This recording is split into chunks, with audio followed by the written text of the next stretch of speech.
হঠাৎ করেই ভারতে বন্ধ হয়ে গেল টেলিগ্রাম। কোটি কোটি মানুষ প্রতিদিন যে অ্যাপ ব্যবহার করে সেটাকে কেন 22শে জুন পর্যন্ত ব্লক করে দিল সরকার? টেলিগ্রাম কি সত্যি কোনো বড় অপরাধ করেছে, নাকি এর পেছনে লুকিয়ে আছে আরো বড় কোনো কারণ? আজকের ভিডিওতে পুরো সত্যটা আপনাদের কাছে তুলে ধরব। হ্যালো এভরিওয়ান, আসসালামু আলাইকুম। ভারতে কোটি কোটি টেলিগ্রাম ব্যবহারকারীদের জন্য এসেছে এক বড় খবর। অনেকেই হঠাৎ করে লক্ষ্য করেছেন যে টেলিগ্রাম ঠিক মতো কাজ করছে না। এরপর প্রশ্ন উঠেছে, টেলিগ্রাম কি ভারতে স্থায়ীভাবে ব্যান হয়ে গেল? উত্তর হলো না, এটা স্থায়ী ব্যান নয়। ভারত সরকার 16 জুন থেকে 22শে জুন পর্যন্ত 2026 টেলিগ্রামে সাময়িক নিষেধাজ্ঞা জারি করেছে। কিন্তু কেন?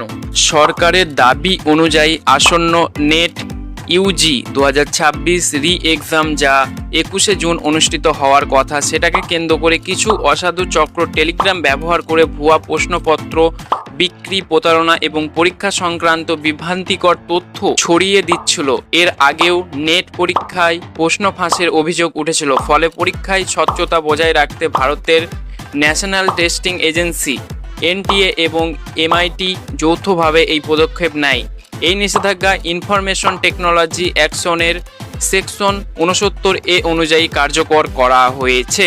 শুধু তাই নয়, খবর অনুযায়ী টেলিগ্রামের মেসেজ এডিট ফিউচারও কিছু সময়ের জন্য সীমিত করা হয়েছে, যাতে পুরনো মেসেজ পরিবর্তন করে ভুয়া প্রশ্ন ফাঁসের প্রমাণ তৈরি করা না যায়। তবে এই সিদ্ধান্ত নিয়ে বিতর্ক শুরু হয়েছে।